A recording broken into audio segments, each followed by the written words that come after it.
Welcome back to the Free and Open Mind podcast with Hardy Brooklyn and Michelle Wild.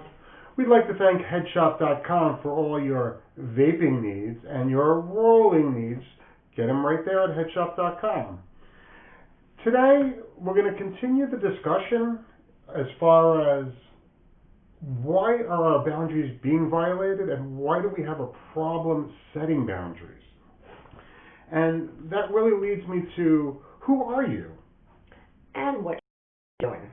And that's really what this is all about, because it's all of the negative baggage, all of the negative thoughts, all of the negative things that society put around us is, are you going to be liked? Are you going to be appreciated? Are you going to be included? Are you going to be accepted? All of that stuff is what's, when people ask us if they can violate us, it's all coming through. And I was like, wow, when I said something to the client, is he not going to be able to open up to me? Is he not going to continue to engage me in conversation? How is that relationship going to happen? And how do I stop thinking those thoughts? How do I get all of that negative baggage and stop worrying about everything out of my head and be who I am and look at where I am and where I want to go and how am I going to get there? And not worry about what my mom's going to think, what my wife's going to think, what my brother's going to think, what my best friend's going to think, what the TV producer's going to think, or even the president. Or I don't even think it's so much about what other people think. I think it's what you think about yourself, right? And that all that stuff that you bring in from society. Like a good example is all the fashion magazines, all the women out there, the Kim Kardashians, all portray a certain image of what a woman should look like. They're just like perfect, and honestly they're not perfect. That's number one. And everybody's idea, and this really needs to be enforced, is everybody's vision, thought, preference of what that ideal woman is different. I have friends that think big butt women are amazing and skinny women are gross. I have friends that think big butt women are gross and skinny women are amazing. And what the perfect person is, that's a individual, not a society choice. That's an individual construct. Yes, it is. But just to also know that every woman is beautiful. Every single woman is beautiful. Not just ones that look like Kim Kardashian. We put a lot of stress on women that they have to look a certain way, and the truth of the matter is that you just have to be confident in who you are. And if you don't like what you don't like what you are, then you change it. If you can't change it, then you learn to accept it and learn to love it, because that's a lot more powerful, being more confident in yourself than trying to live up to somebody else's expectations. And that's really important when you're trying to figure out how to set a boundary, because you need to be true to yourself. And for me, and know your self-worth. For me, it's much easier to set a boundary when in business it's much easier than in personal and social life. But in social life it's become much easier because I know my place in the picture. So I can set boundaries in different communities differently because I know my place, and it's easier in some than others. And it's really looking back to, why is it easier? And the reason is because I am thinking less negative thoughts. It's nothing because the community is different. The difference is what I am thinking and what I am bringing to the table about what those people are thinking about me. But they're probably not even thinking that because it's all in my head. Right, the negative thoughts. So learning how to recognize a negative thought, learning how to turns that negative into a positive, and learning how to create better habits instead of negative habits. So it's a big, huge, long process. It's ongoing. It's probably going to be ongoing for the rest of your life. But if you learn some important little tricks to do once you start having those negative thoughts, then it can help you to compartmentalize it and just have them at a certain time and understand that it is just a negative thought. It's not reality. It's just my, subconscious telling me, no, you're not good. When we think about working with processes for people, everybody is going to have to do it differently. Some people might compartmentalize. Some people might decompartmentalize. What works for you is going to be different. And we want to just acknowledge that this is what's worked for us. There are different ways and different things that you can try. For me, what it is it took me a long time to see my triggers and for me to learn my triggers. I really didn't learn most of them until probably in the last 5 years. Probably 45, 46 is when I really started to learn what my boundaries were, what my limits were, what things I was comfortable consenting to, because I then started to understand why I was acting certain ways, what baggage was there, what constructs were there. And everybody says, I have no baggage from my family. Everybody has, not necessarily baggage, but everybody has been shaped. You are who you are because of every single thing you interact with. That's it. Things define you? Yeah, some things do. If you let it define you. And some things shape you. Right. And you choose to let them or not to. But when you make that conscious decision, something else helped you make that conscious decision that's already defining you. It's not something that you're doing by your own total free will. You're doing it based on your perception, society around you. For me, what I've done is I've been able to take a step back. I have a bunch of people in my life that are very, very supportive of me. And to be going through life and having to deal with learning this about yourself and career changes and everything, and to have a bunch of very strong women that are very supportive of me makes it a lot easier, because when I put myself in a situation, I say, hey, what will Rachel think about me? Hey, what will Dana think about me? Hey, what will Michelle think about me? Hey, what will Liz think about me? Hey, what will Jean think about me in this situation? And they all think differently, which is amazing, because they're all completely different people from different walks of life. But it takes my negative energy and goes poof, and it allows me to focus on what I want to focus on, which is the most fun one. Yeah, it's a little hedonistic, but it's allowed me to clear my soul. So for me, negative, when I experience something negative, one of the things I always tell myself is that it's going to work out. And I say, why is it going to work out? Because, there is no other choice. So I could sit here and, be negative, oh my God, this isn't going to happen, this isn't going to happen. And I feel that negative energy in my body, and it's almost like it sucks you and you get sucked up into the couch. But once I stop and I think and I say, but wait a minute, but what about the good things?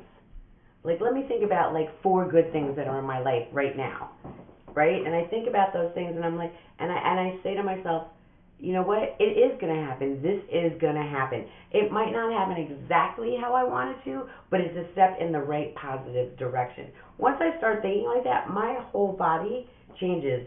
I feel a little bit more alive. I don't feel so stumpy. I feel more energized.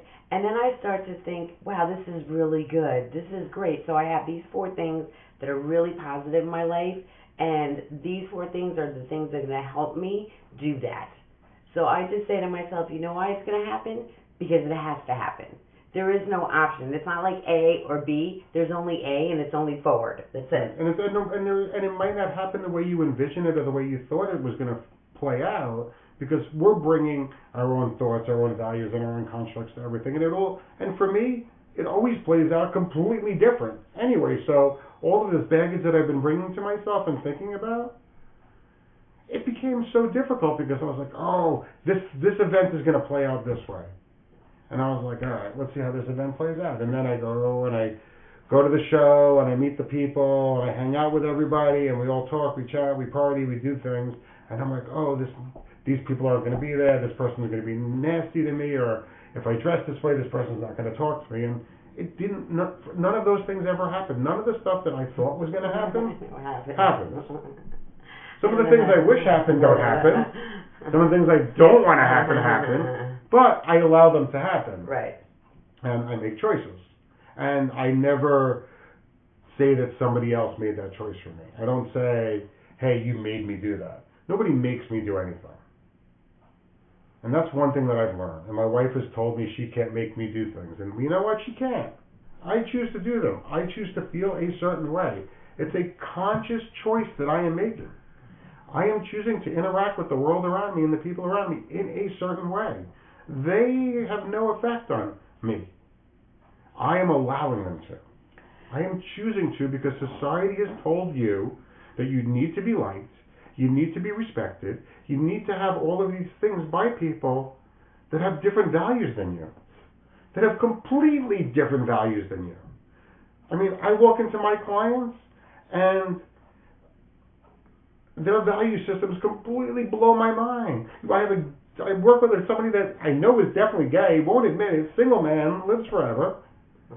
You know, he's had his small business for a million years, and he's anti-gay.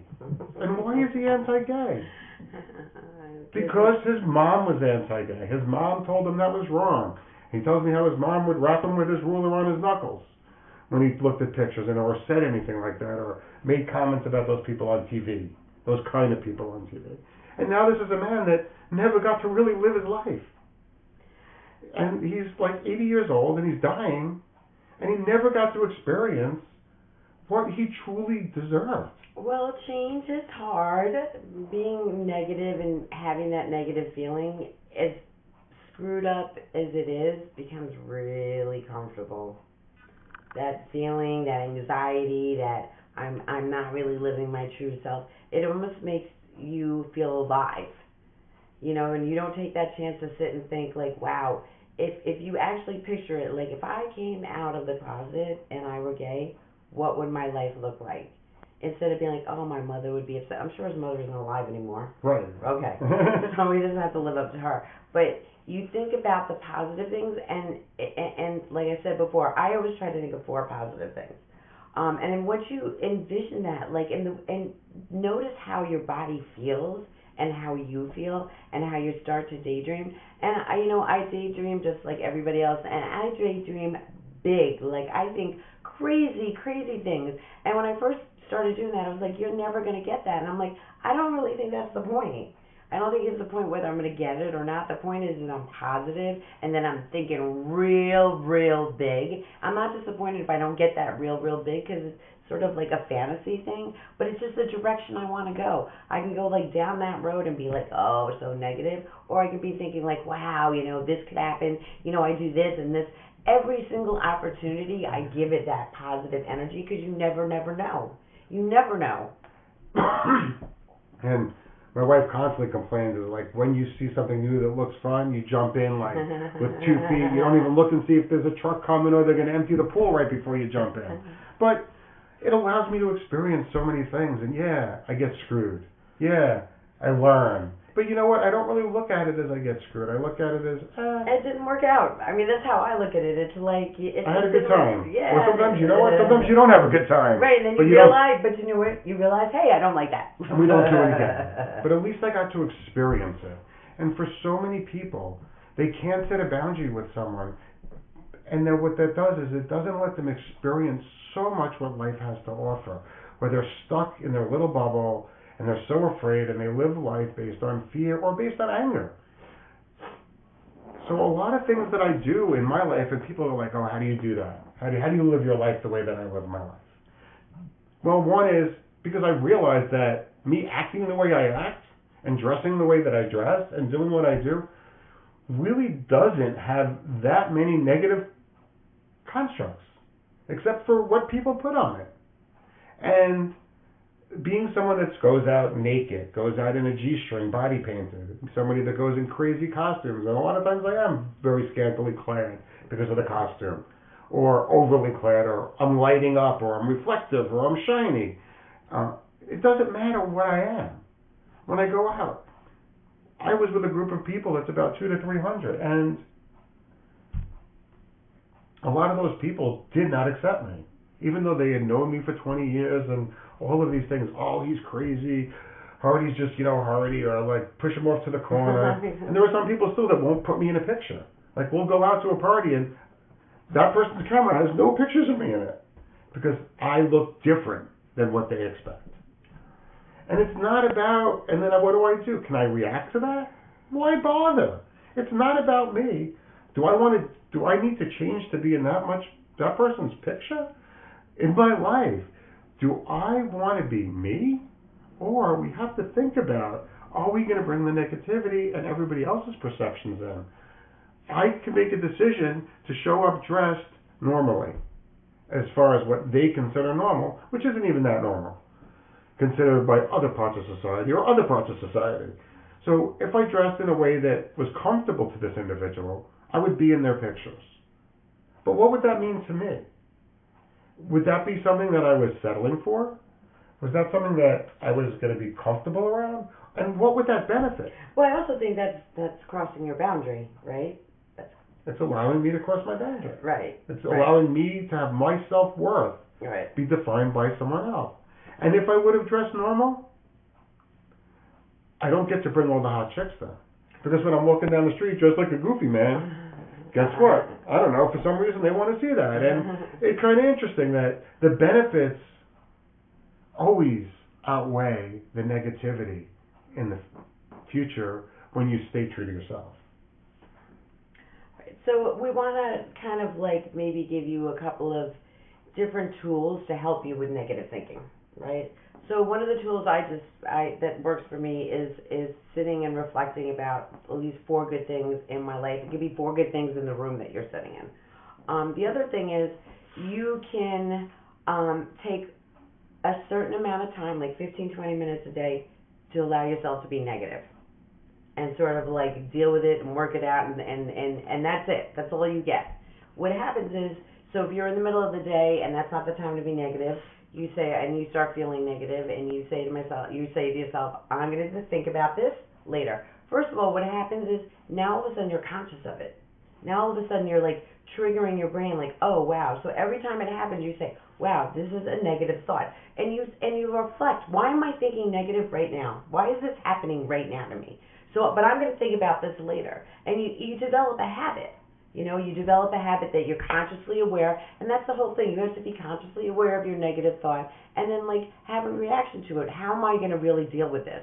And you know, as a kid, I used to be really negative. I mean, I used to think the most crazy negative things ever, and I thought something was wrong with me until I learned to understand why I was doing that.